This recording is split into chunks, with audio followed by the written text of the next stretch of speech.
आज का हमारा जो टॉपिक है that is request for quotation. Purchase requisition के बाद नेक्स्ट स्टेप जो हमारे पास होता है वो होता है रिक्वेस्ट फॉर कोटेशन का। डिपार्टमेंट के पास, जब परचेज डिपार्टमेंट के पास, प्रोक्योरमेंट डिपार्टमेंट के पास रिक्वेस्ट पहुंच जाती है कि ये आइटम्स हमें चाहिए, ये चीज़ें आप हमें प्रोवाइड करें, प्रोक्योरमेंट डिपार्टमेंट फिर उसको बैठ के एनालिसिस करता है कि इधर जो ये परचेज रिक्विजिशन बनाई गई है ये ठीक बनाई गई है या नहीं। उसके अंदर अगर कोई ख़राबी होती है तो वो उसको दोबारा वापस भेजते हैं विद रिकमेंडेशंस के इसको इस तरह से ठीक करके दोबारा भेजें। इसकी स्पेसिफिकेशन फॉर एग्जांपल क्लियर नहीं लिखी रिक्वेस्टर ने, तो वो स्पेसिफिकेशन के ऊपर प्रोक्योरमेंट डिपार्टमेंट कह सकता है जी आपने इसकी स्पेसिफिकेशन क्लियर नहीं लिखी हुई, आप प्लीज़ इसकी स्पेसिफिकेशन क्लियर करके भेजें, हमें क्लियरली लिख के दें कि किस स्पेसिफिकेशंस का डॉक्यूमेंट, किस स्पेसिफिकेशंस की गुड्स आपको चाहिए या सर्विसेज चाहिए। तो उसके अलावा अगर उसके ऊपर रिक्वेस्ट के ऊपर परचेज रिक्विजिशन के ऊपर बजट सही तरीके से कोई बजट हेड नहीं मेंशन किया हुआ और बजट्स की अगर अप्रूवल नहीं हुई तो भी वो इसको वापस कर देते हैं जी आप इसका बजट हेड मेंशन करें कि कौन से हेड से इसको हमने खरीदना है, प्रोक्योर करना है, ठीक है। और उसके ऊपर बजट होल्डर की अप्रूवल होनी ज़रूरी है जी हाँ उसके पास ये पैसे हैं एंड ही और शी अप्रूव्ड दैट। तो उसके बाद ये हमारा जनाब फर्दर जब प्रोक्योरमेंट डिपार्टमेंट के पास वो सारी चीज़ें अगर ओके होंगी, इफ़ दे आर सेटिस्फाइड कि परचेज रिक्वेस्ट इज़ वैलिड, ये ठीक फिल की हुई है, स्पेसिफिकेशंस भी दी हुई हैं, रिक्वेस्टर का नाम भी है, तमाम तर कॉलम उसके अच्छे तरीके से फिल्ड हैं, then they will take that and will consider it for further procurement process.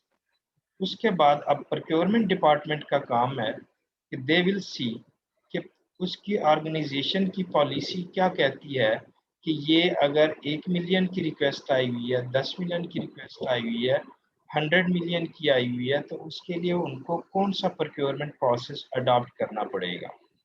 तो पहले हम अभी आज जो देख रहे हैं वो है कि रिक्वेस्ट फॉर कोटेशन, कि वो कहते हैं जी ये कोटेशन वाला उसको प्रोसेस अडॉप्ट करना पड़ेगा, टेंडर वाला प्रोसेस नहीं, क्योंकि ये कम अमाउंट है और इस अमाउंट के अंदर ऑर्गेनाइजेशन की पॉलिसी आपको कहती है कि जी आप कोटेशंस के थ्रू प्रोक्योरमेंट कर लें, ठीक। अब उनको चाहिए एट लीस्ट 5 कोटेशंस, ठीक है, 5 कोटेशंस चाहिए। उन 5 कोटेशंस किस से चाहिए, कौन से वेंडर से चाहिए और वो कोटेशंस कैसे देंगे, उनको आप कैसे बताएँगे कि आपको वो कोटेशन दें? उनको स्पेसिफ़िकेशंस कैसे आप बताएँगे कि जी इस स्पेसिफ़िकेशन पे हमें कोटेशन दें? आप उनको एक लेटर लिखते हैं जिसको हम कहते हैं रिक्वेस्ट फॉर कोटेशन, ठीक है? रिक्वेस्ट फॉर कोटेशन उसको हम कहते हैं। उसके अंदर आप तमाम तर डिटेल्स लिखते हैं कि जी आपको क्या चीज़ किस स्पेसिफ़िकेशन की चाहिए, कब चाहिए, किधर चाहिए और क्या कहते हैं कितनी क्वांटिटी में चाहिए, ठीक है? ये तमाम तर इन्फॉर्मेशन देने के बाद आप उसको रिक्वेस्ट करते हैं अपने वेंडर को कि वो आपको रेट्स कोट करे। अब इसके अंदर रिक्वेस्ट फॉर कोटेशन के अंदर यूजुअली होता ये है कि आप अपने अप्रूव्ड वेंडर के पास जाते हैं, ठीक है? हर साल या हर 2 साल बाद यूजुअली होता ये है कि एनुअली होता है। हर साल ऑर्गेनाइजेशंस अपने वेंडर्स की लिस्ट बढ़ाती हैं। वो क्या करते हैं, वेंडर्स की असेसमेंट करते हैं, प्रोफाइल बनाते हैं कि जी हाँ, ये वेंडर्स हमारे पास हैं और इनके इस स्पेसिफिकेशन क्या कहते हैं कैटेगरीज़ के हैं। ये कोई जनरेटर का है, ये वाला आईटी इक्विपमेंट्स का है, ये वाला ऑफ़िस सप्लाइज़ का है, ये स्टेशनरी का है, ये कंस्ट्रक्शंस का है। मुख्तलिफ़ कैटेगरीज़ के वो वेंडर्स को अप्रूव करके रखते हैं और उसका अप्रूवल के जो उनका शॉर्ट लिस्टिंग का प्रोसेस होता है, वो भी एक बाकायदा अनाउंसमेंट होती है। उसकी एक क्या कहते हैं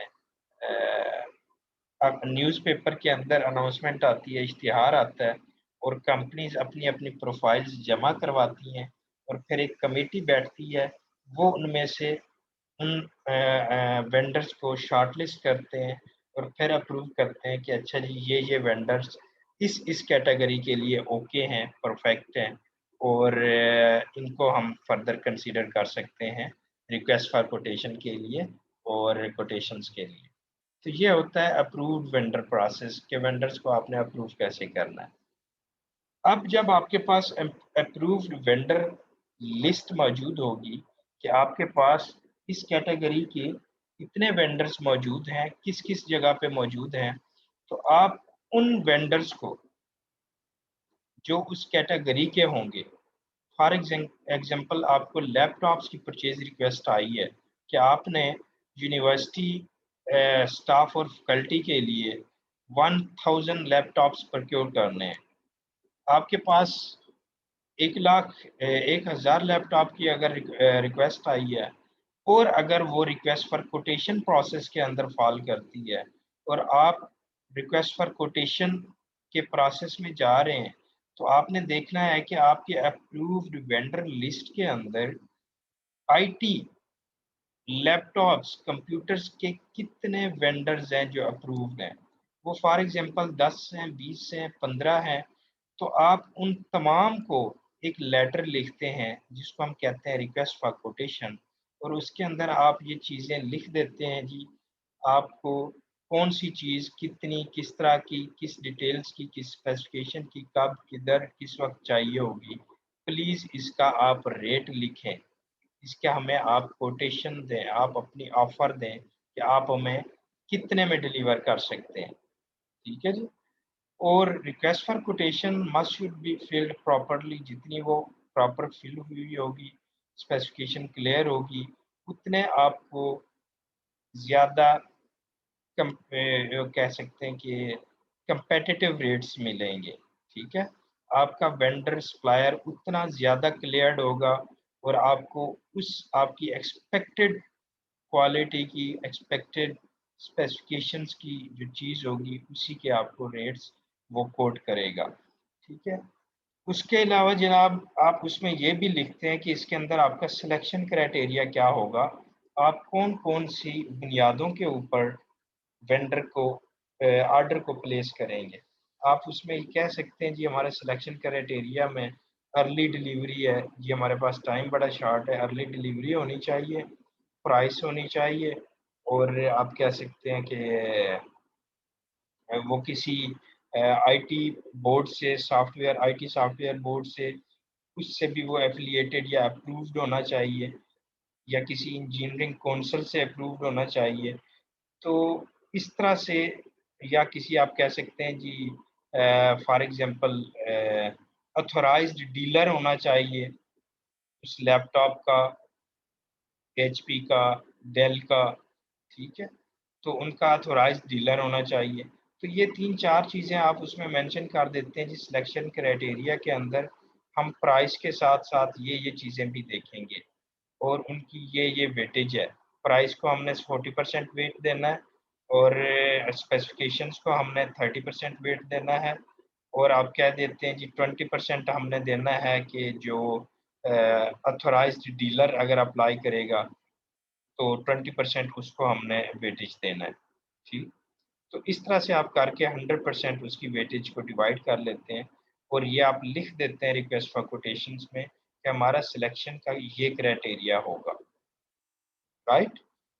After that, you may send that request for quotation through email, through fax, through tender, announce in a newspaper. आप किसी न्यूज़पेपर में अनाउंस कर सकते हैं उसको एज ए टेंडर, ठीक? तो टेंडर हमने जैसे कहा कि वो एक पूरा फुल फ्लेज प्रोसेस है, उसको हम आगे डिस्कस करेंगे। लेकिन यहाँ पे हम रिक्वेस्ट फॉर कोटेशन को डिस्कस करने जा रहे हैं सिर्फ और रिक्वेस्ट फॉर कोटेशन को आप वेबसाइट पे भी डाल सकते हैं। आप अपने उन अप्रूव्ड वेंडर्स को ईमेल भी कर सकते हैं। आप उनको इन हार्ड डिस्पैच भी कर सकते हैं। ठीक है जी। आप वहाँ पे खुद विजिट करके उनको डिलीवर भी कर सकते हैं रिक्वेस्ट फॉर कोटेशन। तो ये मुख्तलिफ मोड्स हो सकते हैं रिक्वेस्ट फॉर कोटेशंस की डिलीवरी के। ठीक हो गया?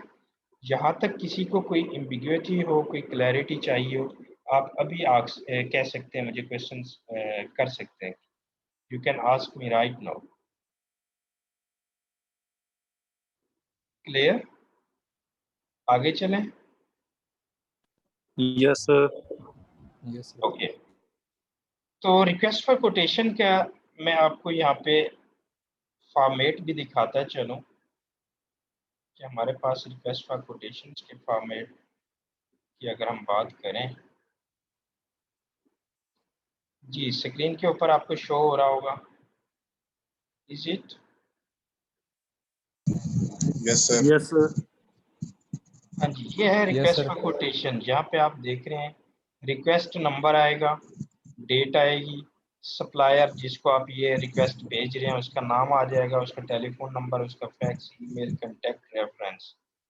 ठीक है जी। डिलीवर टू,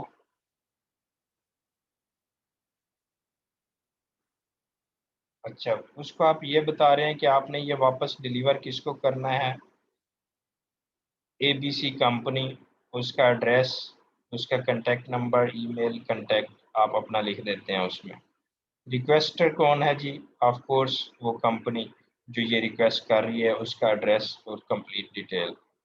और यहाँ पे क्लियरली लिखा हुआ है, आप यहाँ पे इंस्ट्रक्शंस या नोट लिख देते हैं कि this is not a purchase order, please provide a quotation for the items listed below, please specify the validity of the quotations, tax, valuation, sign or stamp it and return to the requester। ठीक हो गया कि आप इसको purchase order ना consider कीजिएगा, ये request है। अभी कोटेशन के लिए आप अपनी कोटेशन हमें जमा कराएं और उस कोटेशन में आपने वैलिडिटी लाजमी लिखनी है कि वो कोटेशन आपकी कितने दिनों तक के लिए वैलिड होगी। उसके बाद आप कहें जी इसके बाद हमारे ये रेट नहीं होंगे, हम दोबारा रेट्स कोई और देंगे। क्यों? स्पेशली पाकिस्तान जैसे डेवलपिंग कंट्रीज़ में जहाँ पे प्राइस की वेरिएशंस इतनी बहुत ज़्यादा होती हों, तो वहाँ पे इसकी वैलिडिटी लिखवाना बहुत ज़रूरी है। कहीं ऐसा ना हो कि आप परचेज़ ऑर्डर फाइनल कर बैठें और उस टाइम पे वो कहे जी सॉरी, अब तो मैं इस प्राइस में डिलीवर नहीं कर सकता, जब मैंने कोटेशन दी थी उस वक्त चीनी की कीमत जो है 80 रुपये थी, आज तो ये 120 रुपये हो गई है, तो मैं तो ये डिलीवर नहीं कर सकता। मैंने तो उस वक्त की बात की थी कि हाँ जी मैं इतने टन आपको दे सकता हूँ। तो इसलिए उसके अंदर कोटेशंस की वैलिडिटी लिखवाना बहुत ज़रूरी होता है, राइट? नीचे आप लिख देते हैं जी पेमेंट टर्म्स क्या होंगी, पेमेंट आपको कैसे होगी। आप लिख देते हैं जी थ्रू क्रॉस चेक होगी, after delivery of the goods या सर्विसेज होगी, डिलीवरी ड्यू डेट कब तक आपको डिलीवरी चाहिए होगी, वैलिडिटी और करेंसी की PKR और फ्रेट टर्म्स। अगर फ्रेट टर्म्स हैं कि जी आपने वेंडर ने आपको डिलीवर करना है, उसके चार्जेस वेंडर ने बियर करने हैं या आपने करने हैं, वो भी आप इसके अंदर लिखते हैं फ्रेट टर्म्स, राइट?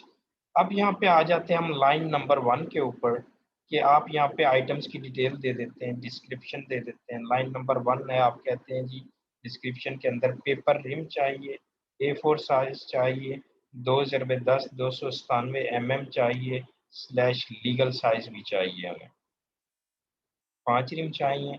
यूनिट क्या है आपके, नंबर्स हैं या केजीज हैं?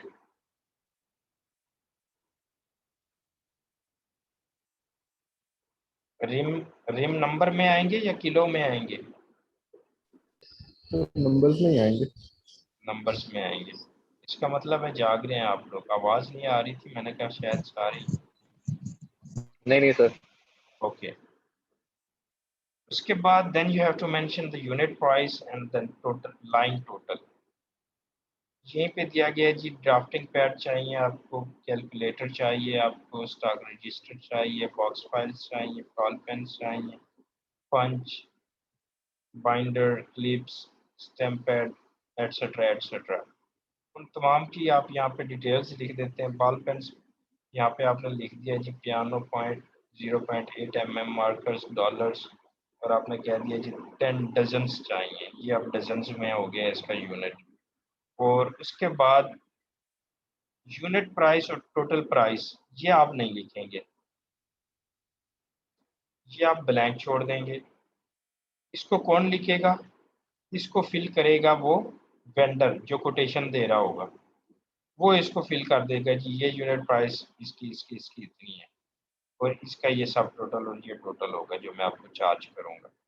यहाँ पे आप नोट्स के अंदर इंस्ट्रक्शन दे सकते हैं कि जी delivery time please mention the exact delivery time of all below mention items in detail, validity of the quotation must should be mention for the below mentioned items.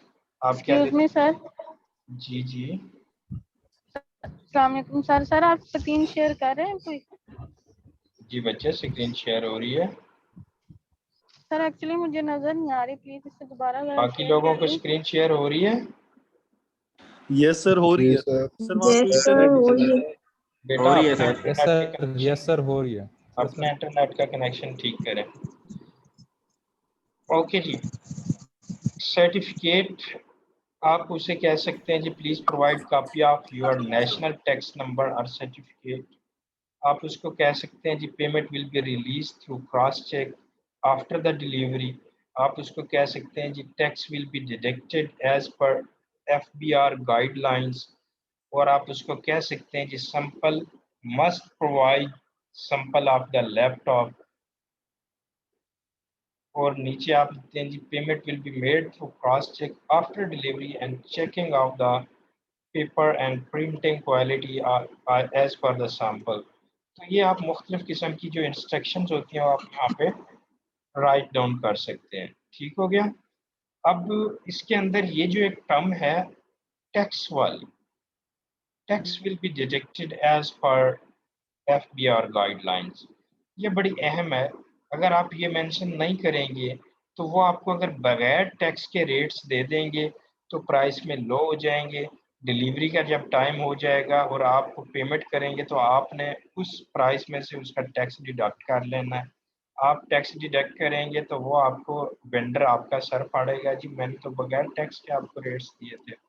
तो लिहाजा ये टर्म्स वहाँ पे लिखना ज़रूरी है कि जी हमारे यहाँ क्योंकि टैक्स पे करने का कल्चर बहुत कम है, स्पेशली जो हमारे बिजनेसेस का है वो बहुत कम टैक्स पे करते हैं, तो उनको इन चीज़ों के साथ यूज़ टू होना बहुत ज़रूरी है। और उनके लिए यूज़ टू होने के लिए you must should guide them, you must should give them some particular space कि जी आपने FBR की गाइडलाइंस के मुताबिक इतना टैक्स बनता है। 17% GST होगा, 5% 7% विद होल्डिंग टैक्स होगा, तो ऑलमोस्ट 23-24% आपका टैक्स डिडक्ट होगा। तो आपने ये ख्याल करना है ये टैक्स की अमाउंट आपने उसके अंदर इंक्लूड करके फिर आपने रेट हमें देना है। फिर कहीं आप ऐसा नहीं कीजिएगा कि आप बाद में कहें कि मेरी तो नहीं ये तो नहीं था, मैंने तो बगैर टैक्स के आपको रेट्स दिए थे। ठीक हो गया। तो ये तमाम तर चीज़ें होती हैं।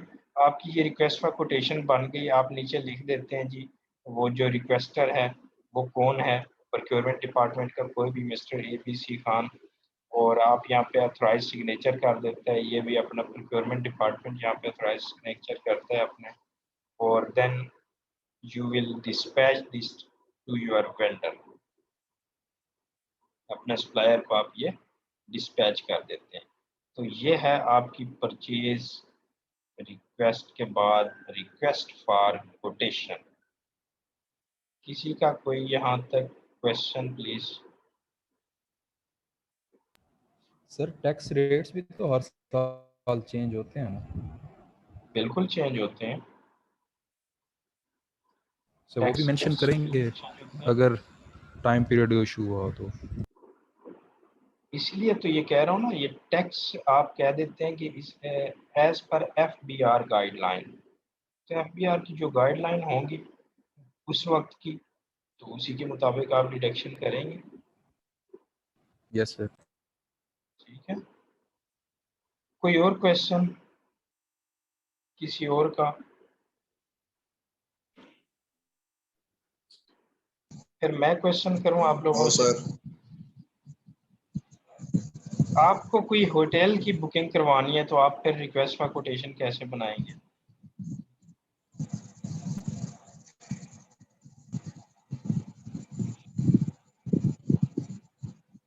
किसी गेस्ट हाउस पे कोई ट्रेनिंग करवानी है, उसकी बुकिंग करनी है। सर ये सामने आपको स्क्रीन शेयर हो रही है? यस सर, बिल्कुल। Okay, you may see here कि आप to the manager hotel ABC कुछ भी है यहाँ पे, वो आप लिख देते हैं। सब्जेक्ट है आपका request for quotation. Dear sir madam, the organisation ABC is not for profit organization working where there and is going to launch a training session dated this, and you are requested to please quote your best price for the stated details below. तो आप उसको कह सकते हैं जी serial number 1 में हमें executive rooms चाहिए, occupancy of person पर रूम, 3 पर्सन पर रूम, 2 पर्सन पर रूम, 1 पर्सन पर रूम, चेक इन उन्होंने कब होना है, चेकआउट कब होना है, और टोटल नंबर ऑफ रूम्स कितने चाहिए। आप कहते हैं कि 7 रूम्स चाहिए, ठीक है जी। और एग्जेक्टिव रूम 2 डबल ऑक्यूपेंसी में चाहिए आपको। फलान डेट 14 को चेक इन है, 16 को चेकआउट है। इसका मतलब है कि आप 2 दिन के लिए बुकिंग करवा रहे हैं, और इसके लिए आप कहते हैं जी only 1 room you are required here. और उसके बाद आप कह सकते हैं जी हमें एक मीटिंग हॉल भी चाहिए, और menu for the meeting 2 days with a hall. आप कह देते हैं विद ए हॉल। आपको इस मेन्यू, ये मेन्यू भी चाहिए होगा लंच का। आप लंच मेन्यू की भी डिटेल देते हैं जी। मॉर्निंग टी चाहिए होगी, कुकीज़ चाहिए होंगे, और लंच के अंदर जी हम ये पुलाव, चिकन कढ़ाई, ड्रिंक, रोटी, सैलेड, स्वीट्स, ठीक है जी। और सेकंड डे में का भी मेन्यू आप यहाँ पे लिख देते हैं, और नीचे आप नोट देते हैं जी all payments will disperse through cast cheque as per the FPI schedule, tax will be deducted. तो ये आप डिटेल्स दे देते हैं, और उसके बाद आप ये चीज़ें भेज देते हैं अपने होटल को, and you ask them. Hotels again ये भी आपके अप्रूव वेंडर होंगे, अप्रूव होटल्स होंगे जिनके साथ आप बिजनेस करेंगे। वो आपने ऑलरेडी शॉर्टलिस्ट किए होंगे, उन्हीं को आप ये भेजेंगे। They will send you their rates, and after that you may have to compare कि अच्छा जी कौन सा बेहतर है और किसकी सर्विसेज बेहतर हैं। अब इसके अंदर एक सबसे बड़ा जो चैलेंज आएगा आपको आता है, वो ये होता है कि आप अगर इसी सेम मेन्यू, सेम रूम्स और इन चीज़ों का आप अगर रेट लेंगे हॉलीडे इन रमादा से, या आप चांसरी से, या आप लेते हैं जी कैसे कहते हैं उसका, हॉलीडे इन से,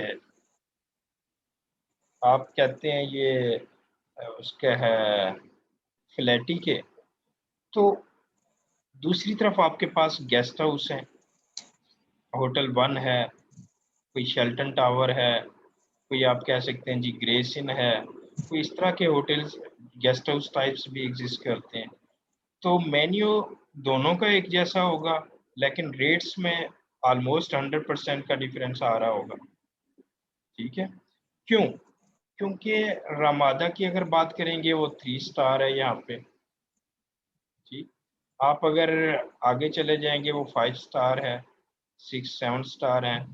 तो जैसे जैसे उनकी प्रोफाइल बढ़ती जाती है तो उनके रेट्स भी उस तरह से ज़्यादा होते हैं। तो इस तरह की सिचुएशन के अंदर फिर आप इस चीज़ को कंपैरिजन कैसे करेंगे? इसका मतलब है there is no comparison about rates. Rates अगर आपने कंपेयर करने हैं तो it's means you always have to be done such type of the activity somewhere in the guest house, और might be you may ask कि नहीं जी in even the hotel और the guest house is more expensive, आप कोई hostel ही book करा लें फिर, ठीक। तो उसके लिए क्या होता है, इस तरह की सिचुएशन को फिर आप कैसे हैंडल करेंगे? This one is question from my side to you कि आप अगर वहाँ पे प्रोक्योरमेंट ऑफिसर हैं, मैनेजर हैं, और आपको कहा गया है जी ये हमारे अप्रूव्ड वेंडर हैं, ये गेस्ट हाउसेस हैं, होटल्स हैं, जिसके अंदर आप देख रहे हैं 3 स्टार 5 स्टार और बिल्कुल guest house type lower cadre तमाम तर अवेलेबल है वहाँ पे, और आपको कहा जाता है जी आप इसमें देखें, इनसे कोटेशंस लें, कंपैरिजंस करें और सिलेक्ट करें, हमें ट्रेनिंग्स के लिए अरेंजमेंट्स करा के दें और रेजिडेंट्स की अरेंजमेंट्स करा के दें। तो उस सूरत में फिर आप क्या करेंगे? What you have to do in this scenario?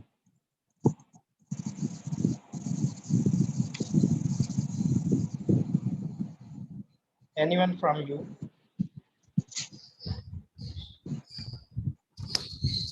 Sir prices तो सबसे पहले अपने बजट को फोकस करेंगे कि हमें कंपनी कितना बजट वो कर रही है, अलाउ कर रही है, उसके ओके, तहत सर्विसेज देखेंगे। सबसे पहले आप बजट को फोकस करेंगे, वेरी गुड। और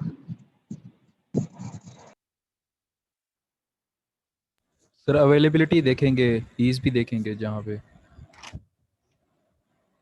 अवेलेबिलिटी तो आपने नहीं देखनी, अवेलेबिलिटी तो होटल ने देखनी है। अगर उसके पास अवेलेबिलिटी नहीं होगी तो वो कोटेशन ही नहीं देगा।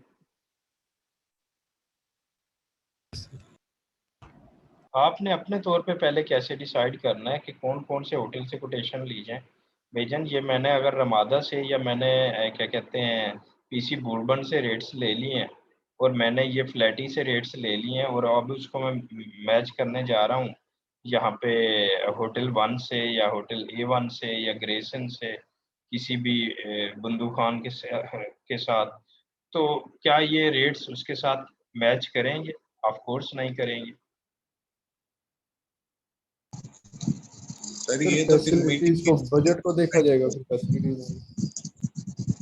नंबर सर वन हम आप अपने कहते गैस हैं को भी देखेंगे कि गैस कितने स्टैंडर्ड के हैं। जी गैस सर, को मतलब देखेंगे। ओके, और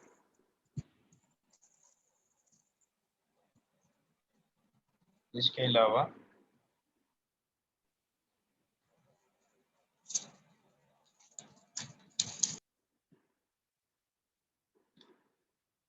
जब आप अप्रूव्ड वेंडर्स लिस्ट बनाते हैं तो फिर वहाँ पे आप कैटेगरीज डिफाइन करते हैं और उन कैटेगरीज के अंदर आपने होटल्स एंड गेस्ट हाउसेस की जो कैटेगरी बनाई है उसको मजीद आप सब कैटेगराइज कर देते हैं।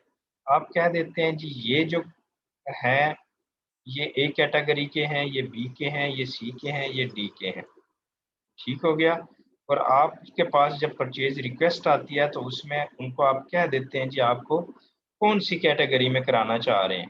तो वो जो कैटेगरी चूज करेंगे आपके पास उनके रेट्स ऑलरेडी मौजूद होते हैं जी, each room what they will charge with you.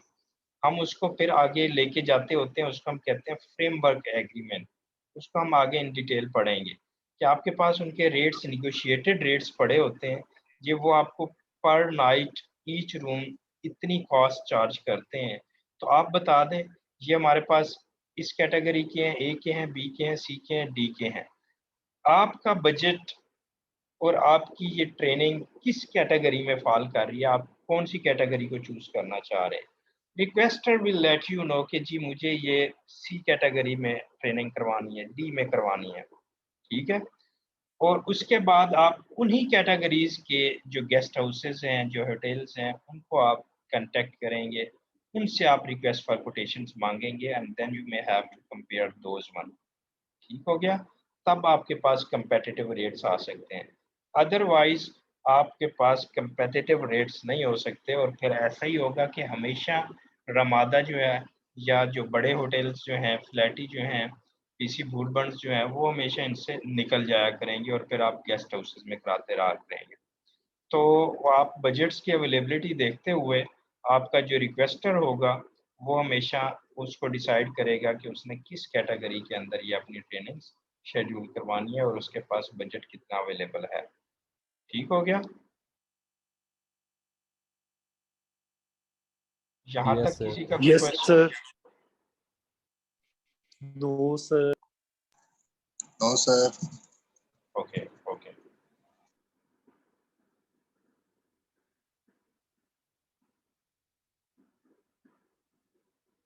ठीक है।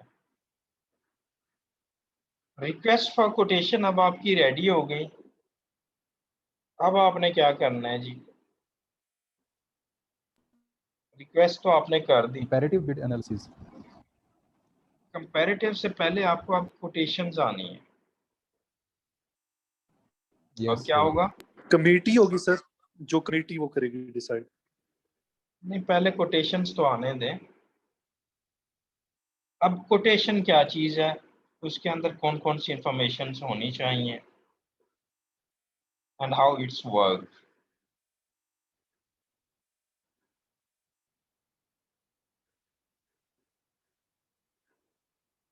कोटेशन कोई बताएगा?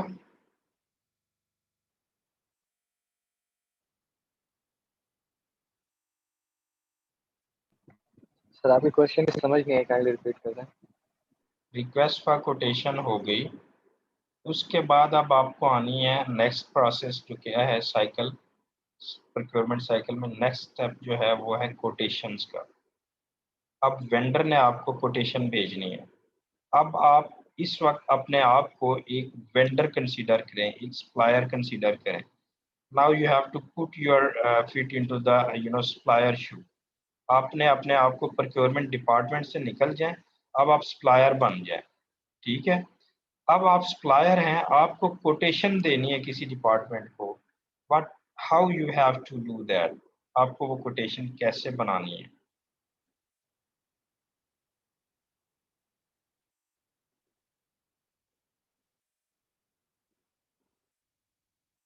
आपका किसी भी चीज़ का कोई बिजनेस है और आपको इस्लामिया यूनिवर्सिटी ने या किसी क्या कहते हैं जेकेटी ग्रुप ने जो है ना, आपको कोई रिक्वेस्ट फॉर कोटेशन भेजी हुई है और आपसे वो कहते हैं जी just have to quote us your rates regarding this particular product, तो आपने वो कोटेशन कैसे उनको देनी है और उसके अंदर कौन कौन सी इंफॉर्मेशन आपने फिल करनी है। सर उसमें वो सेल्स की टर्म बताएगा, पेमेंट की टर्म्स बताएगा, वारंटीज। ओके, सर कोटेशन तो फॉर्म हमने उन्हें फिर भेजा था ना, जिसमें हमने कॉलम्स खाली भेजे थे यूनिट कॉस्ट और टोटल कॉस्ट के, उन्हीं के साथ अपनी क्वालिटी मैचिंग करेगा वो अवेलेबिलिटी के साथ कि वो डिलीवरी कर सकते कि नहीं। हाँ जी, हमारी उन तमाम टर्म्स एंड कंडीशंस जो आपको इसके अंदर दी गई हैं, उनको देखते हुए कि टर्म्स एंड कंडीशंस वो क्या हैं, they will fill all the information just like this one। आपके सामने स्क्रीन पे शो हो रहा होगा। ये कौन है जी? कंपासी प्राइवेट लिमिटेड है, ISO सर्टिफाइड है वो कहते हैं जी हम, और MS द्वाबा फाउंडेशन मुल्तान को उन्होंने ये रिक्वेस्ट की है and attention to some procurement person, और यहाँ पे उन्होंने कहा है जी कोटेशंस की वैलिडिटी उन्होंने लिख दिया है कि जी जस्ट फॉर 7 डेज है ये। वारंटी पीरियड उन्होंने कहा जी 1 साल का होगा। डिलीवरी शेड्यूल उसने कहा जी 3 दिन के अंदर हम डिलीवरी दे देंगे, और पेमेंट मोड उन्होंने यहाँ पे लिख दिया है जी हम एडवांस चेक लेंगे। ओके जी, डेट भी उन्होंने ऊपर डाल दी है। सब्जेक्ट उन्होंने लिख दिया जी quotation for the IT products. Respected sir, with reference to your tender about IT products, we are pleased to enclose our proposal with the best possible prices for the following items. We hope you would find it very attractive and will place your valued order with us at your earliest. Thank you and assuring you of our best cooperation and personalized services at all times. For any further information in this regard, please feel free to contact us at our toll-free number, our helpline, or you may say they can ask some marketing or salespersons. तो उसकी उन्होंने यहाँ पे detail दे दी। यहाँ पे उन्होंने लिख दिया है जी सीरियल नंबर 1, डिस्क्रिप्शन उन्होंने कहा जी HP ProBook 4530S, क्वांटिटी 1, और यूनिट प्राइस जो उन्होंने लिखी है जी वो कहते हैं 59,706।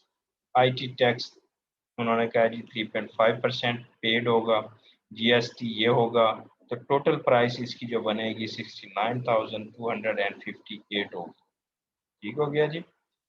नीचे उन्होंने उस प्रोडक्ट की सब तमाम तर स्पेसिफिकेशंस दे दी हैं जी, प्रोसेसर इतना होगा, मेमोरी इतनी होगी, HD इसकी इतनी होगी, और ऑप्टिकल ड्राइव होगी, VJ होगा, डिस्प्ले क्या होगा, स्क्रीन कितनी होगी, वो तमाम तर इंफॉर्मेशन दे के साथ पिक्चर भी उन्होंने लगा के, और नीचे उन्होंने अपना कांटेक्ट नंबर लिख दिया जी मिस्टर फैसल अजीज, मार्केटिंग एग्जीक्यूटिव ABC, और अपने contacts, emails. Then they have to seal this quotation. इसको अपने envelope में seal करके they send us or dispatch us through courier. आपके पास वो sealed quotation आ जाएगी। ठीक हो गया। अब जब वो sealed quotations आ जाएंगी आपके पास, तो फिर आपका रोल वहाँ पे कंसीडर होना शुरू होगा about you may say procurement committee। ठीक हो गया। किसका रोल शुरू होगा? प्रोक्योरमेंट कमेटी का। प्रोक्योरमेंट कमेटी क्या होती है? ये कौन लोग होते हैं और उसका क्या काम है और क्या रोल है? ये आप लोगों के लिए असाइनमेंट है। कमिंग क्लास में आपने प्रोक्योरमेंट कमेटी के रोल्स एंड रिस्पॉन्सिबिलिटीज लिख कर लाने हैं। ठीक हो गया।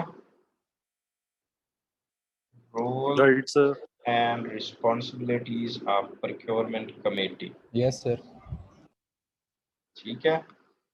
और इसी तरह से आपने रिक्वेस्ट फॉर कोटेशन और कोटेशंस ये भी दोनों बनाकर लानी है। अब रिक्वेस्ट फॉर कोटेशन जिस चीज़ की आप करेंगे, यस सर। ओके। जिस प्रोडक्ट की आप रिक्वेस्ट कर रहे होंगे, उस वक्त आप प्रोक्योरमेंट डिपार्टमेंट बने बैठे होंगे, और फिर उसी चीज़ की आपने कोटेशन भी बनानी है अपनी कंपनी का नाम देते हुए जी मिस्टर सलमान, मिस्टर महबूब, मिस्टर शुएब और ABC। तो उसके बाद आपने वो तमाम तर कोटेशंस देनी है उसी प्रोडक्ट की